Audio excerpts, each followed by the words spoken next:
Cet épisode débute dans la chambre d'Essine, plongée dans son monde musical. Elle danse joyeusement avec un casque sur les oreilles, complètement absorbée par la musique.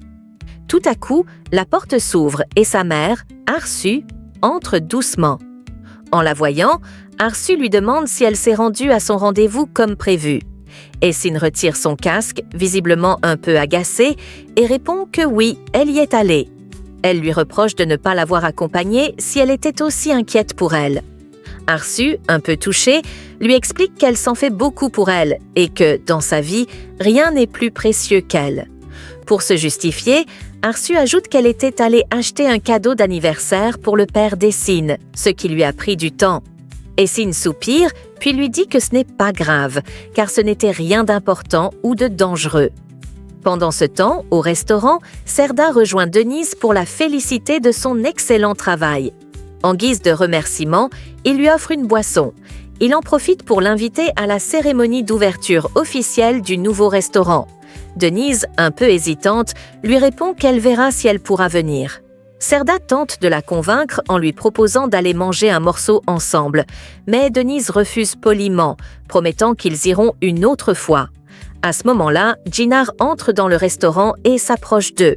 Il tend à Denise son portefeuille qu'elle avait oublié et elle le remercie chaleureusement. Djinar lui dit que ce n'est rien, qu'elle n'a pas à s'inquiéter.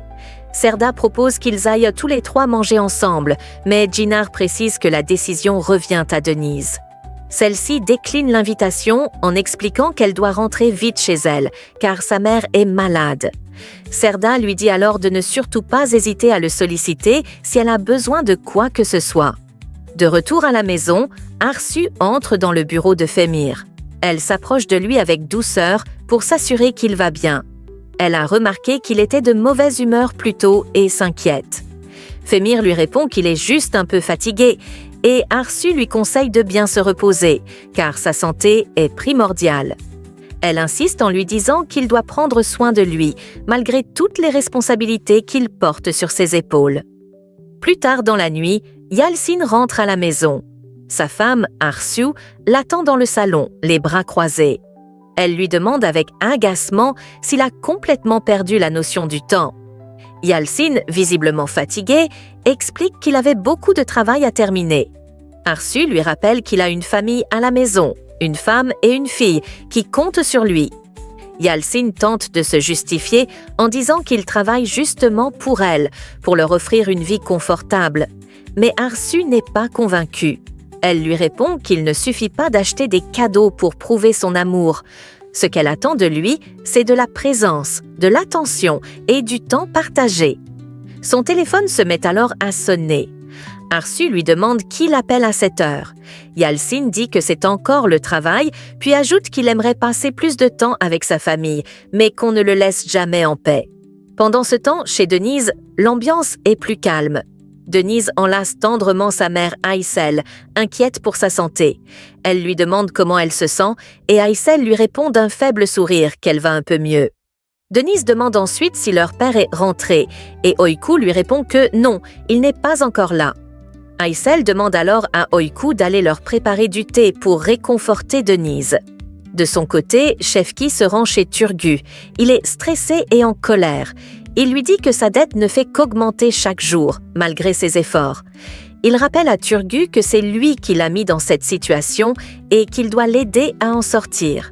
Turgut, un peu embarrassé, lui assure qu'il a déjà fait une demande d'argent et qu'il attend la réponse. Le lendemain matin, Shefki quitte la maison très tôt, sans même prendre le petit déjeuner. Denise et Oiku sont surprises que leur mère ne soit pas encore levée pour le petit déjeuner, ce qui est inhabituel. Oiku décide d'aller la réveiller. Elle entre dans la chambre, s'approche du lit, mais Aïssel ne réagit pas. Elle l'appelle plusieurs fois, secoue légèrement son bras, mais toujours aucune réaction. Paniquée, Oiku se met à crier.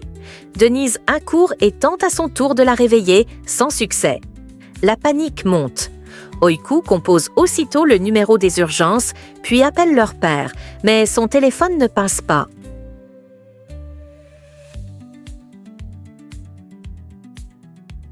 Pendant ce temps, Arsu est dans sa chambre. Elle tient dans ses mains une vieille photo qu'elle avait froissée et cachée. Elle la regarde avec un mélange d'émotion et d'inquiétude. Elle murmure qu'elle n'aurait jamais cru que son passé referait surface après tant d'années. Elle dit qu'elle ne peut pas laisser cette fille, sa fille, entrer dans sa vie, car si elle la retrouve, elle risque de tout perdre. Elle pense à la vie qu'elle s'est construite, aux sacrifices qu'elle a faits, et se promet de ne rien laisser compromettre. Au bureau de Kojabe Femir, Suzanne s'affaire au nettoyage. Elle essaie de tout ranger proprement et rapidement. À l'hôpital, Denise et Oiku arrivent en larmes avec leur mère. Elle les sainte, l'accompagnent en urgence pendant que les infirmiers la prennent en charge. Oiku, bouleversée, demande à sa sœur si leur mère va mourir. Denise tente de la rassurer, en larmes elle aussi, et lui dit que leur mère est forte, qu'elle ne les abandonnera jamais. Elle la serre dans ses bras pour la calmer. De son côté, Arsu regarde par la fenêtre, pensant à tout ce qu'elle pourrait perdre si la vérité éclatait. Soudain, Leila entre dans la pièce. Arsu, surprise, cache rapidement la photo dans un tiroir. Leila lui demande ce qu'elle fait, expliquant qu'elle a entendu du bruit. Arsu lui répond sèchement qu'il n'y a rien d'intéressant pour elle ici. Leila remarque son ton et lui demande si quelque chose l'a mise en colère, mais Arsu lui demande de quitter la chambre. Elle descend ensuite dans le bureau de Kojabe et demande à Suzanne si elle a bientôt terminé. Suzanne lui répond que ce sera bientôt fini. Pendant ce temps, au studio photo, Barish appelle Denise. Elle décroche en pleurs et lui explique que sa mère est hospitalisée. Après leur conversation, Barish appelle immédiatement Jinar pour l'informer de la situation et lui demande d'aller soutenir Denise à l'hôpital. À l'hôpital, Oiku ne parvient pas à contenir ses émotions. Elle pleure bruyamment et demande au médecin de faire sortir sa mère, répétant qu'elle ne veut pas qu'elle meure. Denise la prend dans ses bras pour la consoler. Elle essaie d'appeler leur père encore une fois, mais la ligne est toujours occupée. Après de longues minutes d'attente, le médecin sort enfin et leur annonce que leur mère va déjà mieux, qu'elle a repris conscience. Un grand soupir de soulagement envahit les deux sœurs, soulagées que le pire ait été évité, du moins pour l'instant. Pendant ce temps, dans les bureaux luxueux de Kojabe, ce dernier entre dans son espace de travail. Alors qu'il s'installe, il remarque immédiatement qu'il a oublié un dossier important sur sa table. L'air contrarié, il s'approche et le récupère, se demandant comment il a pu être aussi distrait. À l'hôpital, de leur côté, Denise et Oiku se dirigent avec empressement vers la chambre de leur mère. Elles entrent avec précaution, les yeux pleins d'inquiétude. Aysel, leur mère, est allongée, mais sourit faiblement en les voyant. Elle leur dit qu'elle va mieux et leur demande ce qui s'est passé exactement. Les filles hésitent, puis le médecin entre à son tour dans la pièce. Il explique que les résultats des examens ne sont pas encore disponibles, mais qu'il n'y a rien d'alarmant pour le moment. Il précise qu'elle peut rentrer chez elle, mais qu'elle doit impérativement se reposer, éviter le stress et ne plus se fatiguer inutilement. Denise et Oiku acquiescent immédiatement et promettent de prendre grand soin de leur mère. Peu après, les filles accompagnent leur mère hors de la chambre. À la sortie, Denise croise Serda, qui semble soulagée de les voir. Il s'approche, tout souriant, et salue Aysel en se présentant poliment. Il dit qu'il est venu voir s'il pouvait faire quelque chose pour elle. Denise, gentiment, lui répond que ce n'est pas nécessaire, car leur mère va déjà mieux et elles rentrent à la maison. Serda insiste pour les accompagner en voiture. Tandis qu'elle se dirige vers sa voiture, Jinar arrive. Denise le salue chaleureusement, le présente à sa mère et l'informe que tout va bien maintenant. Jinar sourit, un peu réservé, puis les regarde monter dans la voiture de Serda. Ce dernier lui souhaite une bonne journée avant de démarrer. Jinar les regarde s'éloigner, pensif, avant de retourner vers sa propre voiture. Une fois à la maison, Aysel remercie Serda pour sa gentillesse. Peu après, Shefki rentre chez lui. Il est surpris de voir sa femme déjà debout. Il demande ce qui s'est passé et elle lui répond simplement qu'elle va bien, qu'il n'y a rien de grave. Il demande pourquoi on ne l'a pas prévenu et Euku lui explique qu'elles ont bien essayé de le joindre, mais que son téléphone était éteint. Shefki semble gêné. Un peu plus tard, Mert arrive à son tour. Euku sort pour le saluer.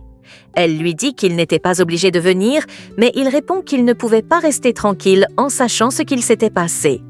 Shefki, toujours sur le pas de la porte, observe la scène à distance. Il se tourne vers Denise et lui demande qui est ce garçon. Denise lui explique que c'est le fils de la patronne d'Euku. Shefki hoche la tête en disant qu'ils ont décidément de bons amis et de bons patrons. Dans la cuisine, Aysel essaie de cacher ses larmes. Denise la rejoint, remarque ses yeux rouges et essuie discrètement ses larmes avant de déposer le repas sur la table. Le lendemain matin, avant de quitter la maison pour aller au travail, Denise insiste auprès de sa mère pour qu'elle ne profite pas de leur absence pour faire des tâches ménagères.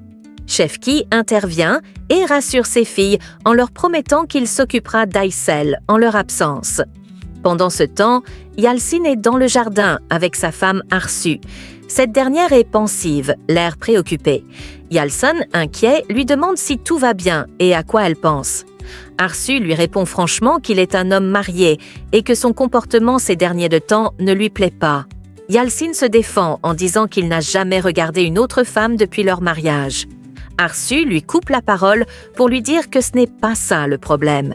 Elle explique qu'il ne s'occupe plus ni d'elle ni de leur fille, qu'il est toujours absent et préoccupé par autre chose. Yalcin la regarde, touché, et lui promet qu'il va changer, qu'il passera désormais plus de temps avec sa famille. À ce moment-là, Esin arrive, toute souriante, et annonce qu'elle est prête pour aller à l'école. Arsu est surprise par son empressement. Yalcin, avec un clin d'œil à sa femme, dit qu'il a promis de se consacrer davantage à elle. Chez Tekin, toute la famille est réunie autour du petit déjeuner. Tekin insiste auprès de Serda pour qu'il fasse preuve de prudence dans ses affaires, surtout avec les Kodjabé. Il lui explique que plus ils seront proches de cette famille influente, mieux ce sera pour eux. Nouran, sa femme, enchaîne avec une remarque légère, disant qu'ils doivent d'abord penser à marier Özgür. Tout le monde rit de bon cœur. Après le repas, Tekin part se promener dans le jardin avec son épouse. De leur côté, Serda et Özgür discutent. Serda lui demande s'il pense qu'il y a quelque chose entre Denise et Çınar. Özgür hausse les épaules et dit qu'il ne sait pas. Il demande à Serda pourquoi cette question. Serda lui répond que c'est juste par curiosité. Özgür lui promet de poser la question discrètement à Esin, au cas où elle saurait quelque chose. Après avoir terminé leur petit déjeuner, Serda et Özgür partent au travail.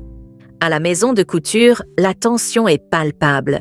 Leyla est particulièrement dure avec Euku.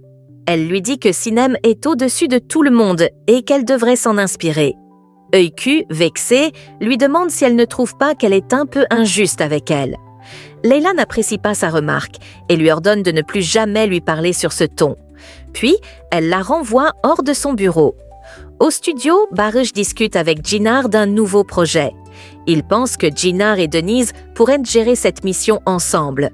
Çınar, un peu contrarié, lui répond que Denise n'a pas le temps en ce moment. Elle a déjà trop de travail et en plus, sa mère vient de sortir de l'hôpital. De son côté, Yalcin tient sa promesse.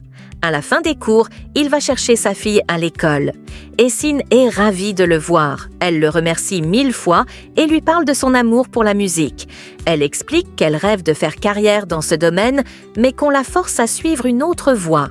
Yalcin, touchée, lui promet qu'elle pourra réaliser tous ses rêves, pas seulement ceux imposés par ses parents. À l'atelier de couture Madeleine, Euku reproche à Mert de ne pas avoir pris sa défense plus tôt. Elle est blessée par son silence. Pendant ce temps, Leyla convoque Sinem dans son bureau. Elle lui dit qu'elle sait ce qu'elle a fait et lui interdit désormais de s'approprier le travail des autres.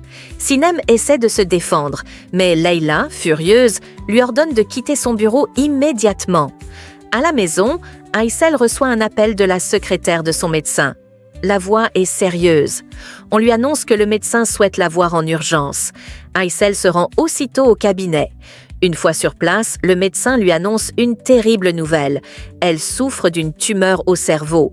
Une prise en charge rapide est indispensable, sinon sa vie est en danger. Aysel, choquée, fond en larmes. Désemparée, elle s'installe seule dans un parc, les yeux perdus dans le vide, repensant aux mots du médecin. Elle pleure silencieusement, la tête remplie de questions, de peur, d'angoisse pour ses filles. De son côté, Şevki continue de se plaindre auprès de Turgut, lui rappelant qu'il est toujours dans le pétrin à cause de lui. Turgut tente de le rassurer, lui promettant de trouver une solution. Aysel, toujours bouleversée, décide d'appeler son mari. Elle lui demande de rentrer avant les enfants, car elle a quelque chose de très important à lui dire. Şevki, surpris par son ton grave, promet de rentrer rapidement. Pendant ce temps, ailleurs en ville, Sadik, l'avocat de Kocabé, se livre à une tâche douteuse. Il va à la rencontre de quelques hommes de main. Avec une grande discrétion, il leur remet une importante somme d'argent. Il leur demande de garder le silence si jamais les hommes de Zeynel venaient leur poser des questions. Il veut éviter tout scandale et protéger Kocabé à tout prix.